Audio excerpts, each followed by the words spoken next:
Welcome to this in the extended series of videos which looks at notating pitch.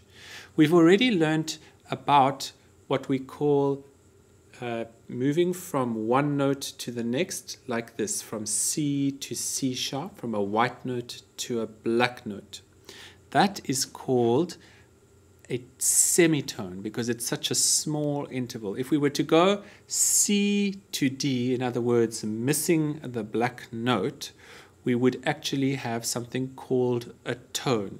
So when we are going from C to a black note, C to C sharp, that is a semitone, a very small distance. But when we go from C to D, missing out the black note in between, that is a tone. I'll sing the two so that you can hear the difference. Here is a semitone. La, la. Very close. Here is a whole tone.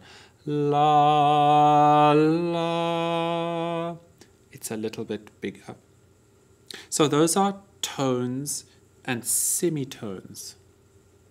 We've learnt about those. Those are called intervals. That means that's a distance between two notes. Here's a semitone, la, la, a very small interval going from one note to the next. If we were writing out, it would be a C going to a C sharp, from the white note to the black note. Here is a tone, la, la.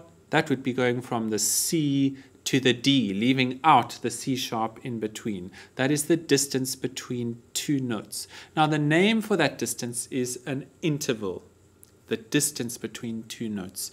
And we measure those quite regularly in music. We need to find out how big the interval is between two notes so that we can get different melodies to be created using those intervals.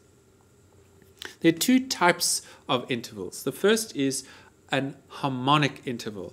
Harmony, you know what harmony is? It's when two or three people or four people are singing together. They sing different notes at the same time and it sounds good to our ear. So a harmonic interval is when two notes are played at exactly the same time together. A melodic interval, on the other hand, is when two notes are played or sung directly after each other. Okay, I can't demonstrate a harmonic interval because I can only sing one note at a time. I'd need two or three people to demonstrate an harmonic interval. But a melodic interval is like this. La, la, one note, second note. That's a melodic interval, one note followed by the next. A harmonic interval would be where those two notes are played at exactly the same time.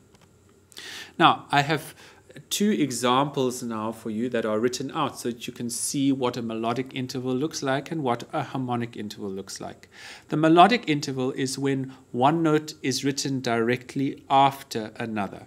So if you look in that first example in the treble clef, that first note is in the first space, which is an F. The second note is on the third line, which means it's a B and it's got a flat in front of it, a B flat. La, la. Okay, that's a melodic interval. The same is true of the one just below that, but just written in semibreves. A harmonic interval, on the other hand, if you look to the right-hand side of that picture, is where two notes are written directly above each other. That means you should play them at exactly the same time. They're exactly the same notes if you look at them, an F and a B flat. But the difference is in the first one, in the melodic intervals, one note is played and then the next one is played. In the second example, the harmonic intervals, they're played together at the same time. So how do we name intervals? Intervals have two names, a bit like having a first name and a surname or a family name. So my name is Andrew John and my surname is Bethke. We also call intervals with these two types of names. So for example, we can have a perfect fourth. Those are the two names that we can give to an interval. The number fourth tells us that there is a distance of 4 letter names from the first note to the second note. Let me give you an example. Just now we looked at the picture starting on an F and going to a B flat. If we count F, G, A, B, we get a fourth. There are 4 letter names from one to the next. F, G, A, and B. So that gives you the number. Okay, that's an important thing. So we call the number the size of the interval. So when you've worked out the number from the first note to the second note, that is called the size of the interval. But you will have seen that I gave the name perfect fourth. The word perfect identifies exactly what type of fourth there is. And there are 3 types of fourths: perfect, diminished, and augmented. So we need to know exactly which one they are. Usually the type of interval is called its quality. So fourths can have 3 qualities, either perfect, diminished, or augmented. In this case, the 2 notes that we were looking at, F to B flat, is what we call a perfect fourth. But let's have a look now at how to find the size of an interval, and we'll come back just now to looking at the quality, because finding the size is actually the easiest part. So here we have 2 notes in the bass clef. The first note is in the second space. So if you remember the rhyme, all cows eat grass. So the second space is a C, and the top space is a G. All cows eat grass. So the first note is a C and the second note is a G. Remember, and this is a very important thing for you to remember, when you are calculating the size of an interval, you always start with the lowest note. In the next example, you'll see that the lowest note is not the first note, but in this case, the lowest note is the first note. So let's start with C. C, D, E, F, G. We get 5. So this example is a fifth. The size of this interval is a fifth. Always count from the lowest note. Let's look at another example now. Now we're in the treble clef. The first note is the top space. Can you remember the rhyme for the spaces? It's face. F, A, C, E. So that first note is an E. The second note is the third line, every good boy. So it's a B. We're dealing with an E and a B. Remember what I said about the last example? You have to use the lowest note of the interval to calculate the size. If we look at this one, the B is the lowest note, not the E. Even though the first note, it looks like we should start with the first note, in fact, we always have to start with the lowest note, and in this case, the lowest note is the second note. So we start with B. B, C, D, E. We get a fourth. So this is actually a fourth. Remember, even if the first note is, even if when you're looking at the first note, if it's not the highest note of the interval, don't count from that note. I'll show you why. If we started with the E, E, F, G, A, B, we would have got the wrong interval because we've got 5 when it should be a fourth. So be very, very careful that you always start with the lowest note when calculating an interval. Now let's look at the quality of an interval, and this is the most difficult part of naming an interval. Look at the 3 examples that I've put up there. In all of them, they are a D going to a G. But in the first example, it's a D going to a G flat. In the second example, D going to a G natural. And in the third example, a D going to a G sharp. All of them would be fourths, D, E, F, G. All of them are fourths, but it's clear that they are not exactly the same. So they're not just fourths. If we played them on the piano, we'd hear just how different they sound. This is why it's so important that an interval has not only the size, but also its quality. Size and quality. Now, conventionally, fourths, fifths, and octaves, octaves are where you've got a distance of 8 notes, start out being perfect intervals. They're called perfect intervals. Seconds, thirds, sixths, and sevenths we call major intervals. So if we look at the two examples, in the first one we've got a middle C going to a G. So C, D, E, F, G is a fifth, and a fifth is from the family of perfect, so it's called a perfect fifth. Now it has its two names, its first name and its second name. If we look at the second example, C going to A, C, D, E, F, G, A. It's a sixth, and we know that seconds, thirds, sixths, and sevenths start out being major.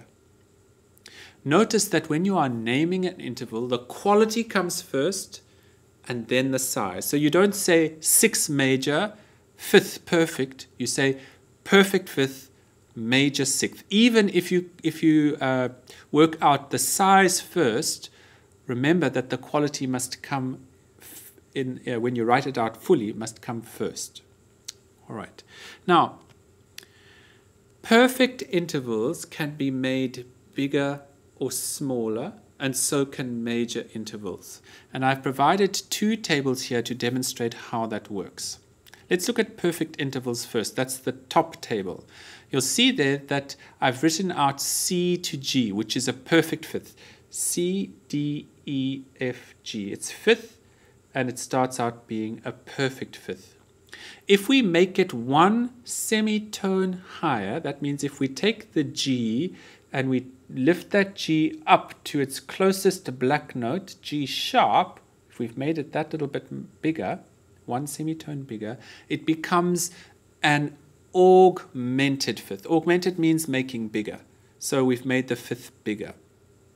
If we make a perfect fifth one semitone smaller, so that means if we took the G to its closest black note to the left, to a G flat, it becomes a diminished fifth. Diminished means make smaller. Okay, so the perfect fifth is a normal fifth. The augmented fifth is one semitone bigger.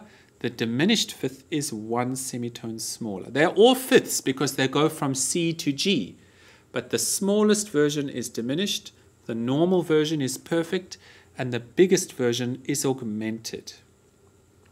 Major intervals work in a very similar way.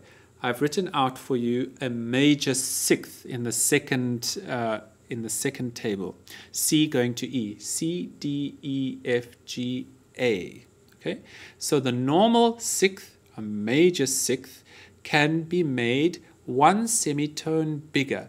If we make the A an A sharp, if it goes to its closest black note up, it becomes bigger, augmented. If we take that A to its closest black note to the left, it gets a little bit smaller, to A flat. This time, instead of calling it diminished, it becomes a minor interval. And if we take it another semitone down, that is when we get a diminished interval. So this is how it works.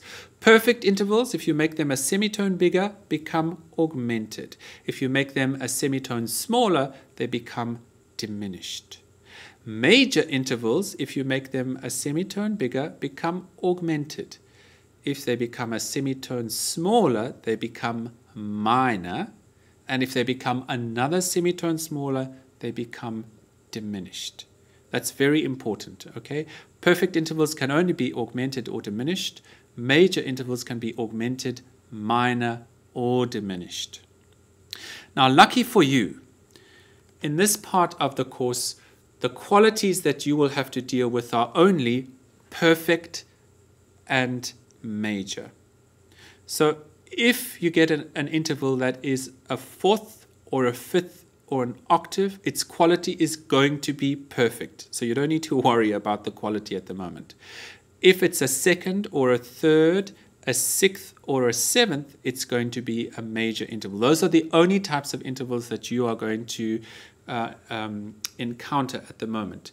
In the second semester, we're going to learn how to determine whether something is augmented or diminished or minor. And that is much more difficult. But for the moment, at least, your major point is to work out how big the interval is, and you're already given the quality, just because you know that fourths, fifths, and octaves must be perfect, and seconds, thirds, sixths, and sevenths must be major. And this is where we end it now.